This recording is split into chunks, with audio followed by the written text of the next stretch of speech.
अगर सीखना है उद्धव ठाकरे जी को तो उन्होंने देवेंद्र साहब से सीखना चाहिए कि महाराष्ट्र किस तरीके से चलाना चाहिए। किसी के नाम पे बैठकर खाना बहुत अच्छा है, पर खुद के हिम्मत पर खुद की पसीना निकाल के काम करने में बहुत अंतर है। बीजेपी के पीठ पे खंजर घोंपने वाले ने सिद्धांतों की बात नहीं करनी चाहिए। सिद्धांत उद्धव ठाकरे के साथ में नहीं, बाड़ा साहब के साथ थे।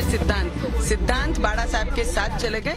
मैं आपको ये बताती हूँ कि दिल्ली जाकर मेरे देश के, हमारे देश के जो महिलाओं को रिस्पेक्ट करने वाले, जो महिलाओं के प्रति भावना रखने वाले, ऐसे हमारे देश के गृह मंत्री, हमारे देश के प्रधानमंत्री और हम जिस सभागृह के मेंबर हैं, ऐसे लोकसभा अध्यक्ष हमारे ओम बिरला साहब, इनको जाके जो चीजें मेरे साथ हुई हैं उनके अगेंस्ट कंप्लेंट देने वाली, क्योंकि महाराष्ट्र में मैंने कंप्लेंट दे के भी जिन्होंने खुलेआम गुंडेशाही के शब्दों में मुझे कहा कि इनको 20 फुट गाड़ देंगे और शमशान में इनके जलाने के लिए सामग्री भी पहुंचा दी गई है, तो मुझे लगता है इसके अगेंस्ट में दिल्ली जाके, जहां मेरा घर है, वो पुलिस स्टेशन जाके हम कंप्लेन करेंगे और जितनी भी चीजें लॉकअप से जेल तक हुई है उसके अगेंस्ट में कार्रवाई की मांग करूंगी मैं।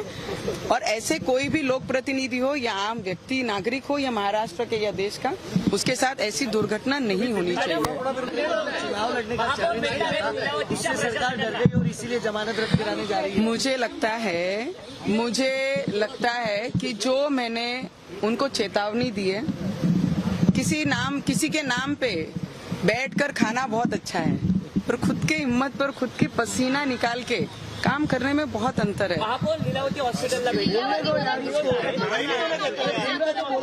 और जिस तरीके से उद्धव ठाकरे बहुत ज्ञान की बातें करते हैं, मुझे उनको एक प्रश्न है।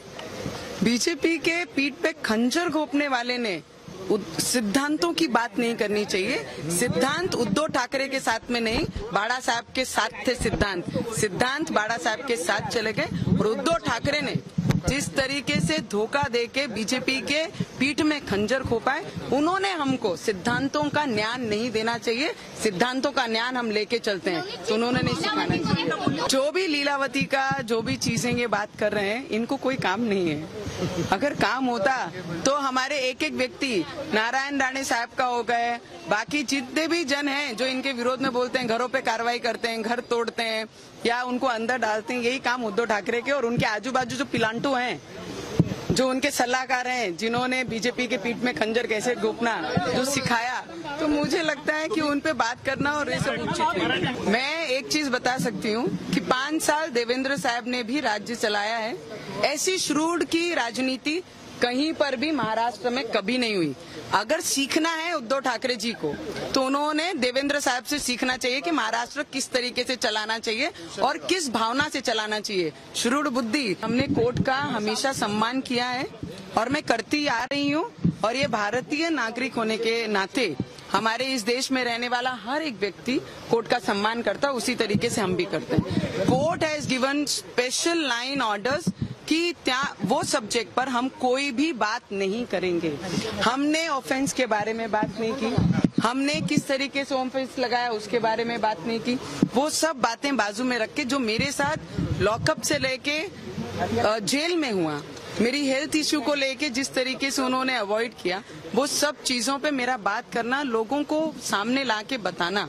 अगर एक लोक प्रतिनिधि के साथ में ऐसा हो सकता है तो एक आम पब्लिक के साथ में किस तरीके से व्यवहार होता है, ये मेरा बोलना बहुत जरूरी है। और एज ए लोक प्रतिनिधि ये संविधान ने मुझे अधिकार दिया है, मेरा अधिकार मुझसे किसी ने नहीं छीनना चाहिए।